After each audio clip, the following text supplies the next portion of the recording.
नमस्कार दर्शकबृंद, आज के आमी आपनादेर दर्शन कराते निये चलेछि रामकृष्ण मठ बामनमुड़ाय। आमी एटा एखन बारासात चापाडाली मोड़, एखान थेके बामनमुड़ा जेते हय। तो किभाबे जेते हय सेटा समस्त किछुई आमी आपनादेर डेसक्रिपशन बक्से लिखे देब, कारण এই চাপাডালি মোড় থেকেই রামকৃষ্ণ মঠ বারাসাত, যেটা স্বামী শিবানন্দজি মহারাজের জন্মস্থান, সেখানে আমি একটা ভিডিও আছে, সেখানেও যাওয়া যায়। আর এখান থেকে এই বামনমুড়াতে আসতে হয়। বামনমুড়ার রাস্তাটা একটু ব্যাক করে আসতে হয়, একটু ঘোরানো রাস্তা। তো কিভাবে আসতে হয় না হয় আমি সমস্ত কিছুই আপনাদেরকে ডেসক্রিপশন বক্সে পুরোপুরি দিয়ে দেবো। তার সত্ত্বেও যদি আপনাদের কোনো রকম প্রবলেম হয় আপনারা আমাকে কমেন্ট বক্সে যোগাযোগ করবেন। তো চলুন আজকে আমরা রামকৃষ্ণ মঠ বামনমুড়া দর্শন করাতে নিয়ে যাই। এই রামকৃষ্ণ মঠ বামনমুড়া একটি বিশেষত্ব হলো এটি রামকৃষ্ণ মঠ মিশনের সপ্তম প্রেসিডেন্ট স্বামী শঙ্করানন্দজি মহারাজের জন্মস্থান। অর্থাৎ বেলুর মঠের সপ্তম প্রেসিডেন্ট স্বামী শঙ্করানন্দজি মহারাজের পৈতৃক আবাস হচ্ছে এই বামনমুড়া, আর সেটি পরবর্তীকালে রামকৃষ্ণ মঠ হিসেবে পরিচিতি পায়। গেট দিয়ে ঢুকি ডান দিকে যেটা ফ্রি ডিসপেন্সারি বা দাতব্য চিকিৎসালয়, এখানে অ্যালোপ্যাথি, হোমিওপ্যাথি সমস্ত রকম চিকিৎসা করা হয়। কলকাতার কাছেই, খুবই কাছে এমন একটি মঠ আছে, আপনারা গেলে বিশ্বাস করবেন না, খালি ঢুকে দেখবেন চতুর্দিকে সবুজ আর সবুজ, সবুজের সমারোহ। ডান দিকে ডিসপেন্সারির পাশেই একটা ছোট্ট স্কুল, প্রাথমিক স্কুল। এখানে আমি যখন গেছিলাম তখন স্কুল চলছে, ভেতরে যদি দেখতে পান বাচ্চারা বসে আছে, প্রচুর বাচ্চারা পড়ে এখানে, অনেক ছোট ছোট স্কুলগুলো এখানে পড়তে আসে। কি সুন্দর নিয়ম নিষ্ঠা মেনে এখানে পড়াশোনা করা হয়। ওদের কিন্তু টিফিনের ব্যবস্থাই মঠ করে, অর্থাৎ স্কুলের পরে কিন্তু ওরা ঠাকুরের এখানেই প্রসাদ গ্রহণ করে। কি ভাগ্য বলুন, ছোট থেকেই ঠাকুরের আশ্রয়। তো এই হলো ডান দিকে ডিসপেন্সারি, তারপরেই একটা গদাধর শিশু বিকাশ কেন্দ্র যেটাকে আমরা বলি, অর্থাৎ প্রাইমারি স্কুল রামকৃষ্ণ মঠে। আর তারপরেই হচ্ছে বাচ্চাদের একটু খেলাধুলার জায়গা আছে। এখন তো কোথাও বাচ্চাদের একটু খেলাধুলার জায়গা নেই, একটু মাঠ নেই, একটু কিছু নেই। দেখুন পাশেই একটা ছোট্ট পার্কের মতো, সেখানে বাচ্চাদের খেলার ব্যবস্থা রয়েছে।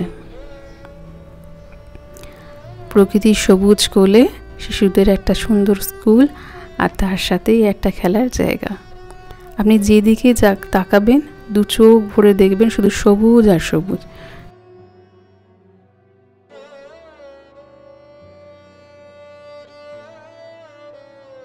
তাহলে আজকে আমি মঠটি আপনাদের ঘুরিয়ে দেখাবো, আর তার সাথে থাকবে শ্রীমৎ স্বামী শঙ্করানন্দজি জীবনের ছোট ছোট কথা এবং তার জীবনের সংক্ষিপ্ত জীবনী। তাহলে চলুন আমরা এবার সোজা রাস্তা ধরে হাঁটতে থাকি। এই রাস্তা দিয়ে গেলেই পরে মঠ।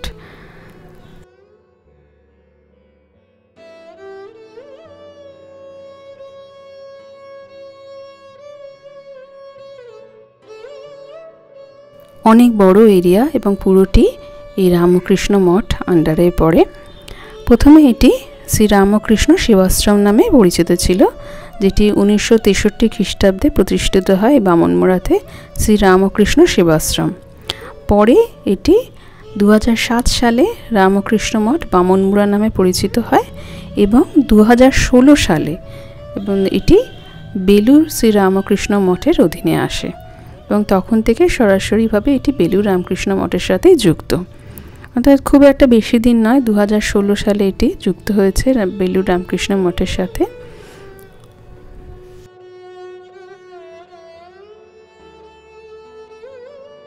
আমি আগেই যেরকম বললাম, এটি স্বামী শঙ্করানন্দজি মহারাজের পৈতৃক আবাস। কিন্তু ওনার জন্ম হয়েছিল হুগলি জেলার বাজে প্রতাপপুর গ্রামে, যেখানে এখনও একটি রামকৃষ্ণ মঠ আছে, সেখানেও একটি রামকৃষ্ণ মঠ আছে এবং এটিও রামকৃষ্ণ মঠ হয়েছে।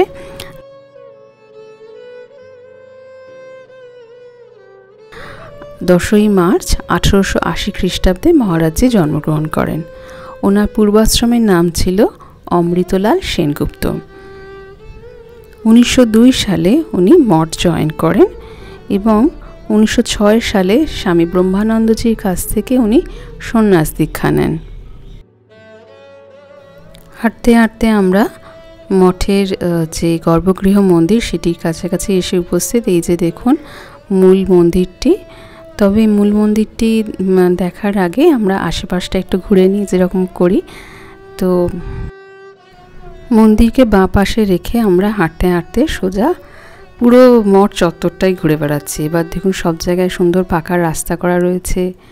একটু এগিয়ে গিয়ে এটা ছোটো বাঁধানো পুকুর আছে, শুধু সবুজ আর সবুজ, যেদিকে তাকাবেন শুধু সবুজ। আমরা যারা কলকাতার মানুষ এত সবুজ তো দেখতে পাই না, এত সবুজ কি কিছুই সবুজ দেখতে পাই না। সুতরাং এই সবুজগুলো দেখলেই মন আপনা থেকে ভালো হয়ে যায়। মহারাজজির জীবন সম্বন্ধে যেরকম বলছিলাম যে স্বামী ব্রহ্মানন্দজির একজন অন্তরঙ্গ সেবক ছিলেন এই স্বামী শঙ্করানন্দজি মহারাজ, অর্থাৎ ঠাকুরের শুধু পার্ষদ না, ঠাকুরের মানসপুত্র বলা হয় স্বামী ব্রহ্মানন্দজি মহারাজকে, অর্থাৎ রাখাল মহারাজকে।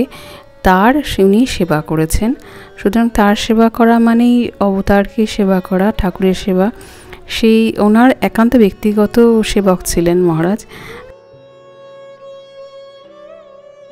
রাজা মহারাজ অর্থাৎ স্বামী ব্রহ্মানন্দজি এই শঙ্করানন্দজি মহারাজের একবার সেবা দেখে ওনাকে বলেছিলেন তোর হবে, এই কথাটি উনি বলেছিলেন।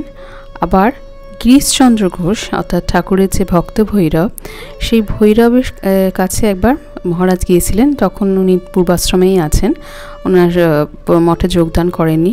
সরোজগুপ্ত ছিলেন ওনার মামা। তো ওনার মামার সাথে তিনি গিরিশ ঘোষের কাছে দেখা করতে গিয়েছিলেন। তো গিরিশ ঘোষও বলেছিলেন যে তোমার হবে, অর্থাৎ ভক্ত ভৈরব এবং ওনার গুরু এই দুজনের যে ভবিষ্যৎবাণী ওনার জীবনে একটা সত্য সফলতা এনে দিয়েছিল যে উনি পরবর্তীকালে রামকৃষ্ণ মঠ ও মিশনের প্রেসিডেন্ট হন। এবং আমরা সকলেই জানি যে রামকৃষ্ণ মঠ ও মিশনের প্রেসিডেন্ট মানে সে রামকৃষ্ণময় হয়ে যায়, তার শরীরটি শুধু থাকে এবং সম্পূর্ণটি সে রামকৃষ্ণময় মানা হয়। যে প্রেসিডেন্ট মানে সে ঠাকুরই সেই শরীরে লীলা করেন, ঠাকুরই সেই শরীরে বাস করেন।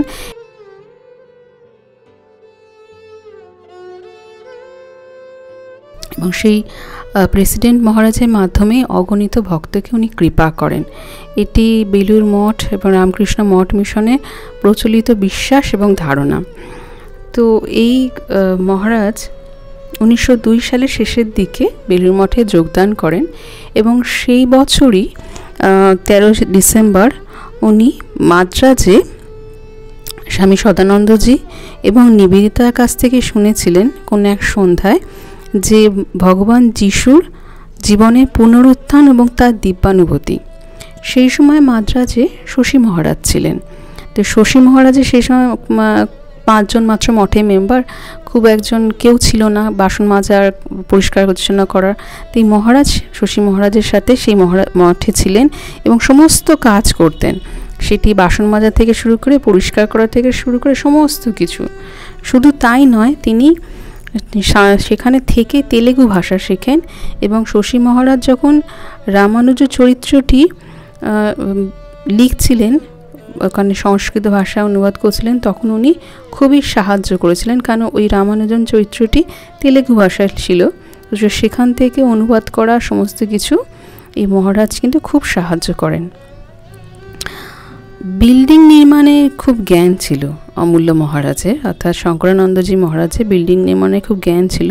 আচ্ছা, আপনাদের একটু বলে দিই, এটা হচ্ছে বামুনমুড়া মঠের গেস্ট হাউস। ওখানে একটি গেস্ট হাউসও আছে, বীরেশ্বরানন্দ ভবন গেস্ট হাউসটি। এখানে নিচে 4 বেডের একটি রুম আর উপরে 3 বেডের 2টো রুম আছে। তো সেইটা হচ্ছে গেস্ট হাউস। আর এটা এখানে লাইব্রেরি আছে, এখানে বইয়ের ফেসিলিটি আছে। আসলে মঠ চত্বরটা অনেকটাই, তো ঘুরে ঘুরে দেখলে না মানে একটু খুঁজে খুঁজে দেখতে হয়। তো এই হচ্ছে গেস্ট হাউস। গেস্ট হাউসের পাশে হচ্ছে টয়লেট আর ঠিক তার উল্টো দিকে হচ্ছে লাইব্রেরি। তো লাইব্রেরিতে বই পড়ার ব্যবস্থা আছে, বই নেওয়ার ব্যবস্থা আছে, সিটিং অ্যারেঞ্জমেন্ট অর্থাৎ বই বসে পড়ারও ব্যবস্থা রয়েছে। আর যারা দূর থেকে যাবেন তাদের জন্য রয়েছে টয়লেট ফ্যাসিলিটি, সমস্ত কিছুই এখানে অ্যাভেলেবেল। ঠান্ডা পানীয় জলের ব্যবস্থা আছে।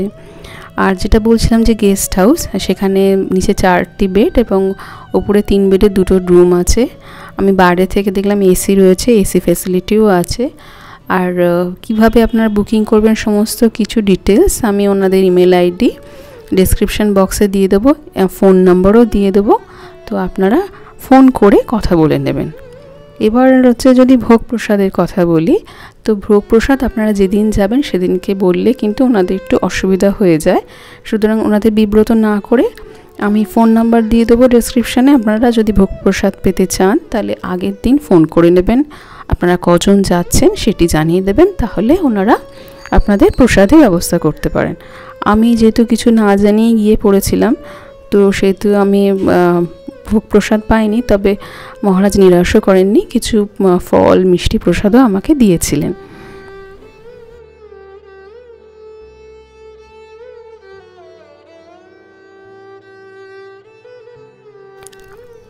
আর এখানে পার্কিংয়েরও ব্যবস্থা আছে, কোনো রকম অসুবিধা নেই, এখানে পার্কিংয়েরও ব্যবস্থা আছে। আপনারা যারা দূর থেকে আসবেন অবশ্যই গাড়ি নিয়েও অনেকে আসতে পারেন, 2 হুইলার 4 হুইলার সমস্ত কিছু ব্যবস্থাও আছে।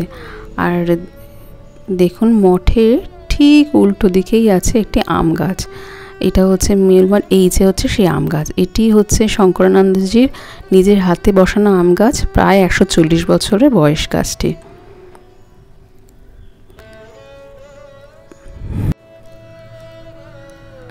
আর এই গাছের পেছনে দেখুন এটা হচ্ছে মঠ অফিস, গাছটির পেছনে যে বিল্ডিংটি এটা হচ্ছে মঠ অফিস, যেখানে আপনারা গিয়ে যোগাযোগ করবেন প্রসাদের ব্যাপারে, অনুদানের ব্যাপারে, সমস্ত কিছুর ব্যাপারে। মঠ অফিস অর্থাৎ মূল মন্দিরের ডান দিকেই হচ্ছে মঠ অফিস, বাঁ দিকে হচ্ছে গেস্ট হাউস। এই হচ্ছে মঠ অফিস, দোতলাটি আমি জানি না, একতলায় মঠ অফিস। যেরকম বলছিলাম মহারাজজির বিল্ডিং সম্বন্ধে খুব জ্ঞান ছিল, গৃহ নির্মাণ সম্বন্ধে অপূর্ব জ্ঞান ছিল। ভুবনেশ্বরে একবার রাজা মহারাজ প্রদক্ষিণ গিয়েছিলেন এবং সেখানে দেখে উনি ঠাকুরের মঠ নির্মাণ করার একটা মনোবাসনা জেগে ওঠেন এবং এটি সম্পূর্ণভাবে বাস্তবায়িত করেছিলেন স্বামী শঙ্করানন্দজি মহারাজ, অর্থাৎ অমূল্য মহারাজ এটি বাস্তবায়িত করেছিলেন। এমনকি মন্দিরে একবার সিঁড়ি গাঁথার সময় যে মিস্ত্রি উনি ঠিক গাঁথতে পারছিলেন না, মহারাজ নিজের হাতে পাথরটি সেট করে সিঁড়ি গেঁথেছিলেন। মানে কোনো কাজই উনি বাদ রাখতেন না, সে একটা মিস্ত্রি পাথর গাঁথা থেকে শুরু করে এটি সিঁড়ি গাঁথা প্রত্যেকটি পুঙ্খানুপুঙ্খভাবে উনি নিজে থেকে তদারকি করেছিলেন। বর্তমানে ভুবনেশ্বরে যে মঠটি আপনারা দেখতে পান এখন, এটি সম্পূর্ণভাবে শঙ্করানন্দজি মহারাজের তৈরি। 1917 সালে রাজা মহারাজ সেখানে গিয়ে ইচ্ছা প্রকাশ করেন যে এই মঠ কীভাবে তৈরি করেন, এমনকি রং করার জন্য কালো রঙের জন্য উনি নারকেলের মালা পুড়িয়ে কালো রং তৈরি করেছিলেন। মঠে যেরকম বললাম সিঁড়ি তৈরি করেছিলেন, কি না করেছেন। আরেকটি ব্যাপার হচ্ছে ওনার 1906 সালে ওনার সন্ন্যাস দীক্ষা হয়। এই সন্ন্যাস দীক্ষা হচ্ছে স্বামীজির শরীর চলে যাওয়ার পর রাজা মহারাজের কাছে প্রথম সন্ন্যাস দীক্ষা, অর্থাৎ স্বামীজি লাস্ট দিয়ে গেছিলেন, তারপরে যে নতুন সন্ন্যাস দীক্ষা শুরু যখন হয় তখন ছিলেন ওনাদের ব্যাচটা, অর্থাৎ উনি পেয়েছিলেন এই সন্ন্যাস দীক্ষা। আর এই হচ্ছে মঠের ভেতরটা, আপনাদের ঘুরিয়ে দেখাই। ভীষণ শান্ত স্নিগ্ধ পরিবেশ মঠের। 1910 থেকে 1950 মধ্যে যে বেলুর মঠে যে দ্রুত বিস্তার হয়েছিল, এর প্রধান কারিগর ছিলেন এই স্বামী শঙ্করানন্দজি মহারাজ। এমনকি সারদা মঠ, সারদা রামকৃষ্ণ মিশন যে রেজিস্টার হয়েছিল এটিও মহারাজ করেছিলেন। বেলঘরিয়া স্টুডেন্ট হোম, নরেন্দ্রপুর রামকৃষ্ণ আশ্রমের ভিত্তি, দিল্লিতে ঠাকুরের মূর্তি উন্মোচন, এই সমস্ত কাজ ওনার করা। আমি গিয়েছিলাম একাদশী তিথিতে, তাই রামচন্দ্র এই ছবিটি সুন্দর করে সাজানো হয়েছে।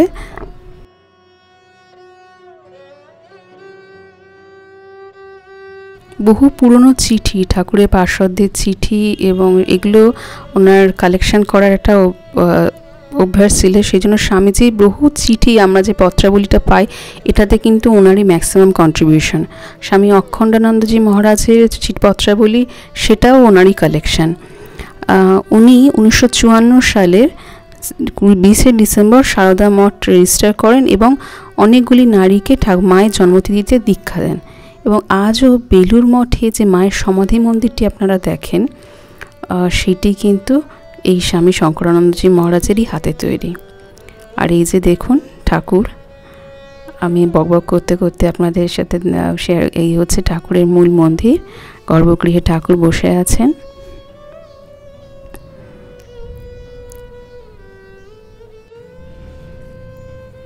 উনি প্রথমে সঙ্ঘের ট্রাস্টে নির্বাচিত হন এবং 1951 খ্রিস্টাব্দে 19শে জুন বিলোচনানন্দজি মহারাজের পর প্রেসিডেন্ট মহারাজ হিসেবে নির্বাচিত হন।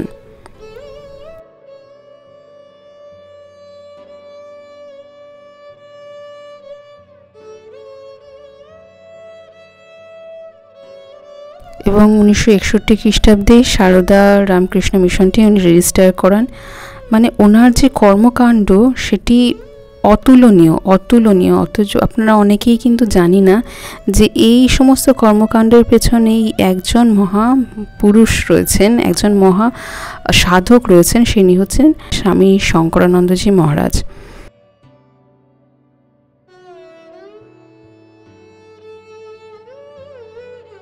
এই প্রসঙ্গে মহারাজের একটা কথা বলি। উনি বলেছিলেন, সৎকে যারা উপলব্ধি করেছেন তারা যেরূপ আচরণ করেছেন সেইরূপ আচরণ করা বা প্রতিফলিত করা, এটাই তোমাদের উদ্দেশ্য। মোট কথা ভগবত চিন্তায় দেহ প্রাণ মন ভরে রাখা, যাতে বিপরীত ভাব এসে তোমাদের লক্ষ্য থেকে বা কেন্দ্রচ্যুত করতে না পারে। উনি খুব কম কথা বলতেন, খুবই কম কথা, এবং যাকে বলে কম কথা হাতে কাজ বেশি, কাজের মানুষ। আমরা যে রামকৃষ্ণ মঠ মিশনের সমস্ত বিস্তার দেখি সেটি ওনারই কর্মকাণ্ড। আর দেখুন দেয়ালে বেলুর দক্ষিণেশ্বরের ছবি, আর এই হচ্ছে ঠাকুর। সকালের পূজা চলছিল, ঠাকুরের প্রস্তর প্রেমময় মূর্তি।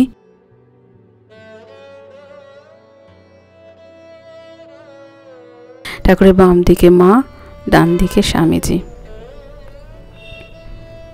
মন প্রাণ ভরে দর্শন করুন ঠাকুরকে।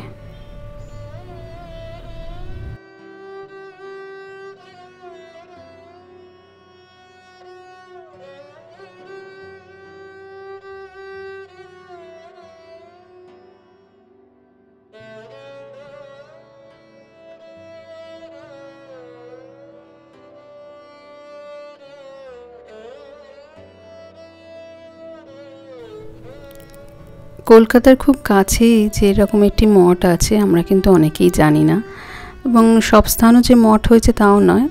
তো এই মঠটি এখন আস্তে আস্তে মানুষের চোখের সামনে আসছে। তো ইচ্ছা ছিল আপনাদের সেই মঠটি প্রদক্ষিণ করানো, দেখাতে পারলাম, দেখি আমার নিজেরও খুব ভালো লাগছে।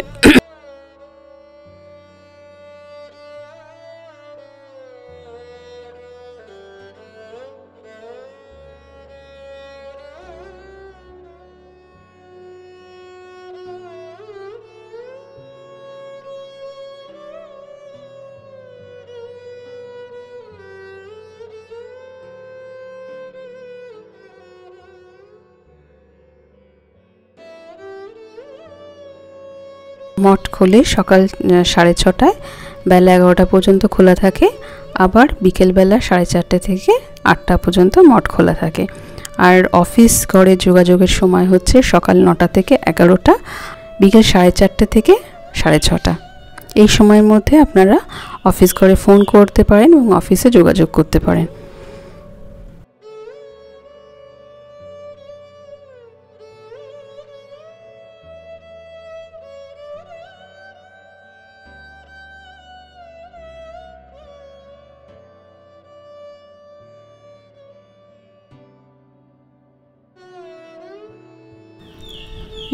ঠাকুর ঘরে বসে থাকলে কতক্ষণ যে সময় কেটে যায় বোঝাই যায় না। আর ঠাকুরকে দর্শন করতে করতে তো মনের জন্য আশ মেটে না।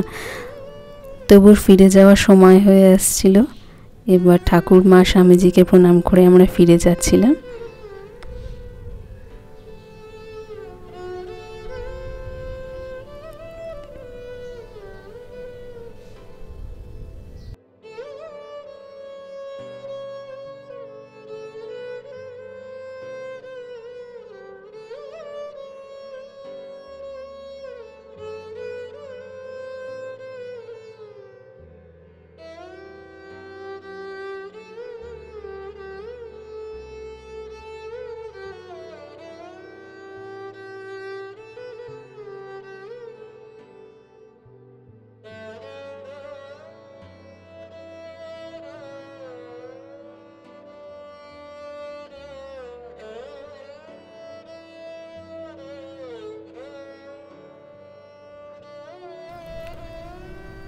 আপনাদের কাছে অনুরোধ রইল সময় সুযোগ পেলে আপনারা একবার এই মঠটি দর্শন করে যাবেন। আর ফেরার পথে দেখলাম স্কুল ছুটি হয়ে গেছে, ছোট ছোট বাচ্চাগুলো যাচ্ছে ঠাকুরের কাছে, ঠাকুরের ওখানে প্রসাদের জন্য। অর্থাৎ আপনি যেরকম বললাম যে এরা স্কুল ছুটির পর ঠাকুরের কাছে প্রসাদ পায়। কি ভাগ্য দেখুন, সব শাড়ি দিয়ে ছোট ছোট সুন্দর ফুলগুলো যাচ্ছে ঠাকুরের প্রসাদ নিতে, আর আমি তখন ফিরছিলাম। তো আজকের ভিডিওটা এই পর্যন্তই। আবার দেখা হবে নতুন কোনো রামকৃষ্ণ মঠে। ততদিন পর্যন্ত ঠাকুর, মা, স্বামীজি সকলের আশীর্বাদ যেন আপনাদের উপর বর্ষিত হয়। তাদের আশীর্বাদে আপনাদের জীবন সুন্দর মঙ্গলময় হয়ে উঠুক। আজকে ভিডিও এই পর্যন্তই। নমস্কার, ধন্যবাদ।